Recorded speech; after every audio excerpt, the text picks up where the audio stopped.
आइए जानते हैं कन्या राशि वालों के लिए 2025 फरवरी का महीना किस प्रकार व्यतीत होगा।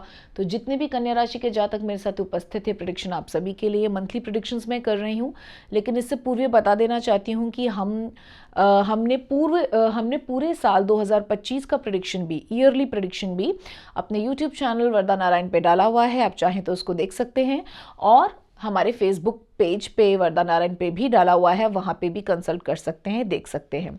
अच्छा, हम आगे बढ़ते हैं। अब हम मंथली प्रेडिक्शंस की बात करें तो हम फरवरी के महीने पे आ गए हैं, और हम चंद्र राशि के हिसाब से प्रेडिक्शन करेंगे। आपकी जन्म राशि यानी कि जन्म पत्रिका के हिसाब से जो राशि, उस हिसाब से प्रेडिक्शन होगा।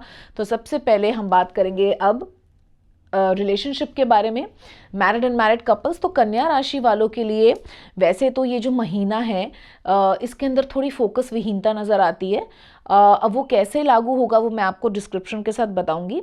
सबसे पहले मैरिड एंड मैरिड कपल्स में हम ये देखते हैं कि कन्या राशि वाले उन चीज़ों पे फोकस कर रहे हैं जहाँ पे कोई ग्रोथ नहीं है। तो इसका कोई स्पेसिफिक एरिया मैं बता नहीं सकती हूँ। मैरिड एंड मैरिड कपल्स में आप उन बातों पे फोकस करके बैठे हुए हैं जहां से आपको कुछ मिलना नहीं है। जिस भी चीज़ में आप ज़्यादा फोकस कर रहे हैं, जिस भी चीज़ के बारे में आप ज़्यादा सोच रहे हैं अपने कपल के अंदर, अपने पार्टनर के साथ कोई इच्छा है, कोई अपेक्षा है, आप ज़्यादा सोच रहे हैं, वहाँ आपको कुछ मिलने वाला नहीं है।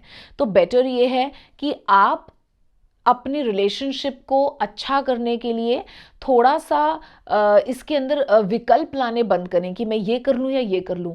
मतलब दो दो विकल्प लेके चल रहे हैं, और जिस विकल्प पे ज़्यादा फोकस कर रहे हैं वहाँ से आपको कुछ लाभ नहीं है, और इसी वजह से आपके और आपके पार्टनर के बीच में थोड़ा सा स्ट्रेस बना हुआ है, क्योंकि आपका पार्टनर उस चीज़ के लिए एग्री नहीं कर रहा जिस बात के लिए आप एग्री करेंगे। वो किसी भी प्रकार की कॉन्वर्जेशन हो सकती है, वो फाइनेंस को लेके हो सकती है, वो प्रेम को लेके हो सकती है, वो किसी भी एटीट्यूड को लेकर हो सकती है। वो आपने स्वयं सोचना है। बात यह है कि जिस भी चीज़ पे आप ज़्यादा फोकस कर रहे हैं वहाँ पे कोई लाभ नहीं होने वाला, कुछ भी चेंज नहीं होने वाला। बेटर है अपने आप को स्ट्रेस ना दें और आराम से बैठें। आगे आ जाते कार्यक्षेत्र की तरफ। कार्यक्षेत्र के अंदर मैं देखती हूँ कि कार्यक्षेत्र पे कोई प्रॉब्लम नहीं है, अपॉर्चुनिटीज़ अच्छी हैं, लेकिन आपका फोकस नहीं है काम में, आपका फोकस और चीज़ों में है, आपका फोकस अन्य बातों में है। जैसे कभी कभी होता है ना, हम डे ड्रीमिंग करने लग जाते हैं, ऐसा कर लेंगे, वैसा कर लेंगे, फिर ऐसा हो जाएगा, वैसा हो जाएगा, एंड उसके अंदर आप इतने जा चुके, इतना डूब चुके हैं कि आपको रियलाइज़ ही नहीं होगा कि जो भी ये आप अपने खिचड़ी पका रहे हैं, जो डे ड्रीमिंग कर रहे हैं, उसमें से कुछ भी वर्कआउट नहीं करने वाला है। जहां थोड़ी बहुत ग्रोथ शुरू हो गई है, आपके कार्यक्षेत्र में आप काम कर रहे हैं, उससे आपका अच्छा आ रहा है, उसी पे फोकस कीजिए। नई नई जॉब्स और नई नई अपॉर्चुनिटीज की तरफ अभी आपने ध्यान नहीं देना, जो आप काम कर रहे हैं उसी को करते रहिए। तो नई नई चीज़ों की तरफ ज़्यादा प्रलोभन में नहीं आना, और ज़्यादा काम करते वक्त रिलेशनशिप्स के बारे में नहीं सोचना। काम करते वक्त अन्य चीज़ों के बारे में, अगर कोई छोटी मोटी प्रॉब्लम्स चल रही है, इस बारे में नहीं सोचना। वो सब आपके कार्य की परफॉर्मेंस को अफेक्ट कर सकते हैं। नॉट दैट कि आपके कार्यक्षेत्र को ही अफेक्ट कर देंगे, लेकिन अगर आपकी परफॉर्मेंस अच्छी नहीं जाएगी तो कुछ ना कुछ अपने बॉस से सुनना पड़ जाएगा आपको। इसलिए मैं आपको समझा रही हूँ। बिजनेस के लिए, जॉब के लिए अच्छा है, बस आपकी मानसिक स्थिति थोड़ी सी क्लियर नहीं है। एंड जो भी, अगेन मैं बोल रही हूँ, आप जिस भी चीज़ पे ज़्यादा फोकस कर रहे हैं, चाहे वो रिलेशनशिप से रिलेटेड बात हो या किसी प्रॉब्लम के ऊपर डिस्कशन चल रहा हो, और आप कुछ सोच रहे हैं कि मेरे को इस तरीके से ये चीज़ चाहिए, वो नहीं होने वाली है। That will not happen. तो बेटर है जिस ऑल्टरनेट पे आपका फोकस नहीं है, आप उसी ऑल्टरनेट के बारे में सोचें, क्योंकि वो तो हो जाएगा, लेकिन जिस पे ज़्यादा ध्यान दे रहे हैं, केंद्र दे रहे हैं, उस पे अड़ गए हैं, जिद करने लग गए, नहीं यही, तो ये एक ऐसी जगह पे गड्ढा खोद रहे हैं आप जहाँ से पानी नहीं निकलेगा।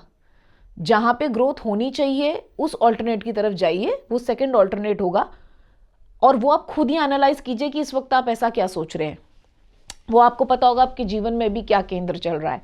ठीक है, तो वो स्पेसिफिक नहीं है, बस मैंने आपको बता दिया है कि कैसे आप डिफ्रेंशिएट करेंगे। ठीक है, आगे चलते हैं और आ जाते हैं स्टूडेंट्स की तरफ। तो स्टूडेंट्स का फोकस गया हुआ है, वो सोच रहे हैं कि जो भी सोच रहे हैं कि आगे हम करियर ऑप्शन लेना चाहते हैं और हम ये वाला सब्जेक्ट कर लेते हैं, ये वाला सब्जेक्ट कर लेते हैं, वो काफ़ी डाउटफुल हो चुके हैं। टू मेनी ऑप्शंस लेके आ गए हैं, and too many options have created that mess. तो मेरी राय ये है, बड़े बुजुर्गों की राय ले लीजिए और किसी एक चीज़ पे फोकस करके आगे बढ़िए। अदरवाइज ना आप इधर का कर पाएंगे ना उधर, कहते हैं ना दोनों नाव में पाँव रख के आप सेल नहीं कर सकते।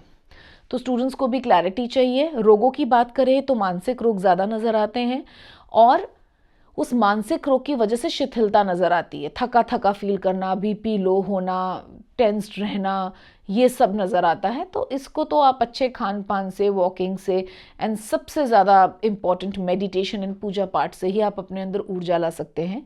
तो किसी भी मंत्र का एक माला जाप रोज़ कीजिए, पर नियमावली से कीजिए। ये नहीं आज कर लिया अब मैं कल कर लूँगा या कर लूँगी, चलो अब परसों कर लेंगे, ऐसे नहीं, एवरीडे करना है। तो आप उस मंत्र की ऊर्जा से जुड़ पाते हैं और वो मंत्र आपका रक्षण करता है। ठीक है, आ जाते हैं लकी कलर की तरफ। तो वो आपके लिए येलो निकल कर आ रहा है। येलो कलर के पुष्प आपने शिवलिंग पे चढ़ाने हैं।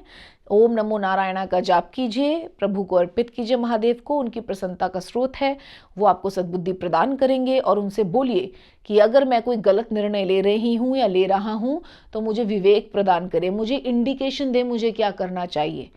And God will guide you in his own way, वो अपने ही तरीके से आपको गाइडेंस ज़रूर देंगे। तो लोगों की बातों में कम आना है, अपने विवेक का प्रयोग करना है और सलाह लेनी ही है, इंडिकेशन लेना ही है तो परम पुरुष से लेना है, भगवान से लेना है। He will surely help you.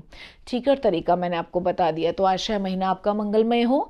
आप प्रभु आराधना में, शिव जी की आराधना में ये महीना निकालें और आपके डिसीजंस वाइज हों और आपके जीवन में शुभ, शांति और प्रसन्नता लेकर आए। धन्यवाद।